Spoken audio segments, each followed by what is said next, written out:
Abogado po ba kayo? Sana Pero kung makipagkulitan ka sa akin, pupasasan kita, kalagyan kita palabas.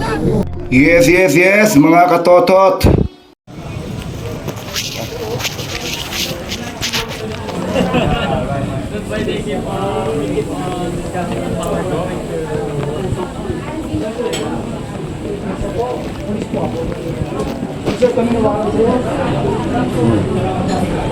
Kasama na lang karapatan. Sir, do you understand Tagalog? Yes. Tagalog yan, Tagalog. Tagalog, nakakaintindi ka Tagalog, di ba? Mga polis po kami, taga Warrant Section ng Maynila. Manila? Yes. Ako po si Police Master Sergeant sa Lumong Batalyer. Kailan po? Ng Warrant Section po ng Maynila. Ng Malate. Tama po ba? Kaya Regarding ano yan? Wala naman ako natatanggap. tinatanong ko muna, kayo po ba yun? Hindi, sir, ang dami nyo kasi tinatanong. Wala. Kayo nga po ba si Hindi po kayo, sigurado ka ha? No. Hindi ko alam. Ganun pa man po, inaaresto kita sa bisa ng isang warrant of arrest na inilabas po ng Metropolitan Trial Court, National Capital Judicial Region, Branch 10 ng Maynila sa kasong Tax Reform Act 1997 o RA 8424 ha? Kayo po ay may karapatang manahimik o magpasawalang gibo. Ano man ang inyong sabihin ay maaaring gamitin paboro laban sa inyo sa anumang hukuman. Kayo po ay may karapatang kumuha ng inyong sarili na pinagkakatiwalaan tagapagtanggol o abogado. Kung kayo walang kakayanan, ito ay pagkakalab sa inyo ng gobyerno. Kayo rin po ay may karapatang magpatingin o magpasuri sa inyong sarili na pinagkakatiwalaan manggagamot o doktor. Kung kayo walang kakayanan, ito ay muling pagkakalab sa inyo. Naintindihan niyo po? Naintindihan niyo po? Sinabi ko. Ganito po, hindi niyo po pwedeng itanggi na hindi po kayo si may picture po kami sa inyo. May kopya kami ng lisensya niyo. Kaya wala po tayong lokohan dito. Ha?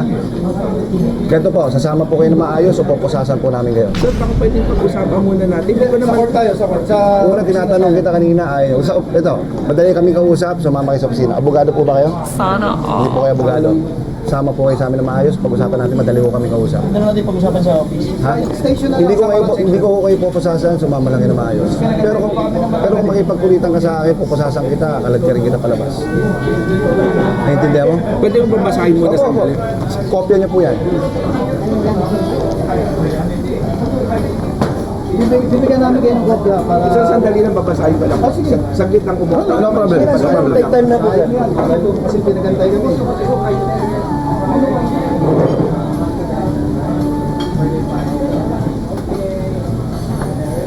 Maliit na problema lang yan, boss ha. Kaya natin ayusin yan, basta sumama lang na maayos.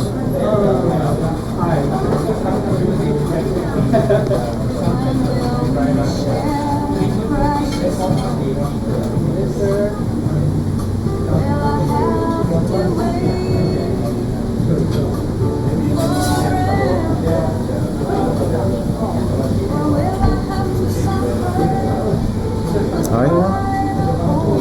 Kano niya ho kayo? Oh. Okay, mag-alala, madali kami kausap. Ha? Madali kami kausap. Halika na. Kasi kanina po, pinagantay yung pa ako.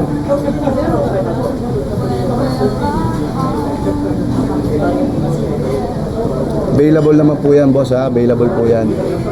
Okay?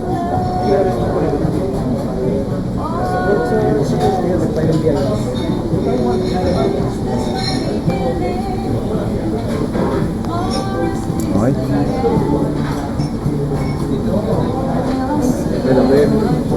Kaya nga. Kaya nga. Kawaran. Hindi. Nanti siya. Etcetera. Doy. Oo. Baka mo si Evi sa labas. Pupunta yun. Betla. Wow.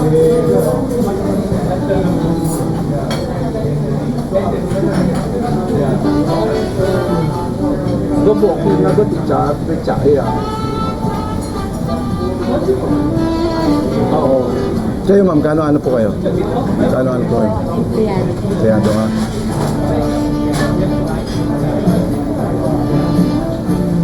Oo. Bendya agwa nga. Matagal na yun. Kung si Bet po. Bago lang po, kalalabas lang yan.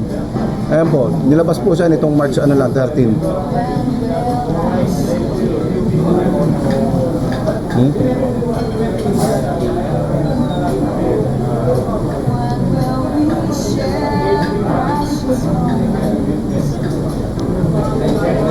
Sir, bibigyan ko kayo ng time para tumawag.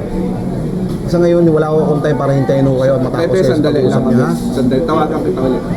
Sa estasyon po tayo mag-usap. Baka pwede po kami. Sir, ganito sir. Andiyan dyan yung happy ko sa labas.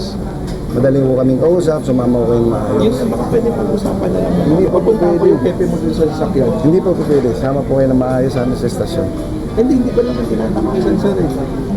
Alam mo yun sir, may anak din ako. Oo, naiintindihan ko po. Naiintindihan mo rin. Naiintindihan ko po kayo, pero ito po is court order. Wala ko kami magagawa regarding po dyan, ha? Pwede nyo naman sabihin na hindi nyo ako nakita. Sir, police officer po ako. Para ako nyo tinuturuan na magsinungaling sa korte. Sir, hindi Sa ganyan kasi, pwede kitang dagdagan yung kaso mo. Ano ba yun? Gusto mong parang ang labas is, gusto mo akong, yan o. Diba? Hindi naman sir, baka lang pwede. Sir, yung anak mo dali may pasok ko. Kasi ko naman, isa sir, single dad talaga ako eh. Naiintindihan ko po, sir, pero yung sinerve ko po sa inyo is court order po yan galing po ng korte. Naiintindihan naman natin yun sir, pero yun lang parang, baka lang. Saka naka-video recorded po tayo. Opo. Lahat ng pabor ibibigay ko po sa inyo, sumama ko kayo na maayos. Madali po akong kausap. Sabi ko nga sa inyo, ayoko ko kayo mapahiya, pero kung mamatigasan po kayo, kakalag ka rin po. Baka order lang na. Pa-deliver nyo na lang po. Sila naman, mag-iwan na lang kayo. Ganun nyo na lang.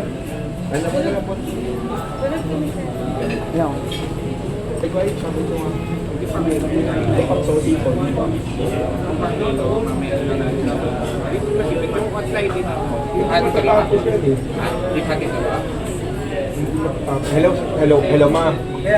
Hello ma. Kaya lang doon. Hello. Tara na sir, doon na lang sa labas. Tawagan mo sa labas. Tara.